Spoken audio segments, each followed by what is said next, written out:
Have you ever wondered how contracts are classified? Well, you're about to dive into a world where every agreement has a category, a purpose, and a set of rules to follow. Firstly, there are two main types of contracts: unilateral and bilateral. Unilateral contracts are essentially a promise for an act. Think of it as a reward poster for a lost pet. One party offers a reward, and the other fulfills the act of returning the pet. The contract is complete when the act is done. On the other hand, bilateral contracts are a promise for a promise. This is the most common type of contract you'll encounter. For example, when you buy a book online, you promise to pay a certain amount and the seller promises to send you the book. Both parties are obligated to fulfill their promises. Next, we have express and implied contracts. Express contracts are clearly stated with the terms and conditions explicitly mentioned.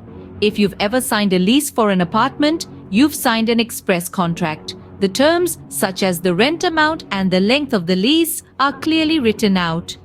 Implied contracts, however, are a bit more subtle. They're not written or spoken, but are implied by the behavior of the parties involved. If you go to a restaurant and order food, there's an implied contract that you'll pay for the meal after you've eaten. Then we have executed and executory contracts. An executed contract is one where both parties have fulfilled their obligations. Going back to the book purchase example, once you've paid and received your book, the contract is executed. An executory contract, however, is one where one or both parties still have obligations to fulfill. If you've just ordered the book but haven't received it yet, the contract is still executory.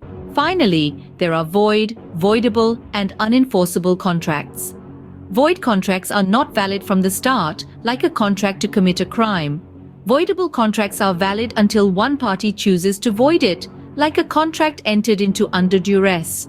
Unenforceable contracts are those that the law will not enforce, often because they lack certain formalities like a written agreement. In essence, contracts are classified based on their nature, obligations, and legality. They can be unilateral or bilateral, express or implied, executed or executory, and void, voidable, or unenforceable. Understanding these classifications is key to navigating the intricate world of contracts and agreements. Whether you're signing a lease, accepting a job offer, or buying a book online, you're participating in the dance of contracts. And as with any dance, knowing the steps can make all the difference.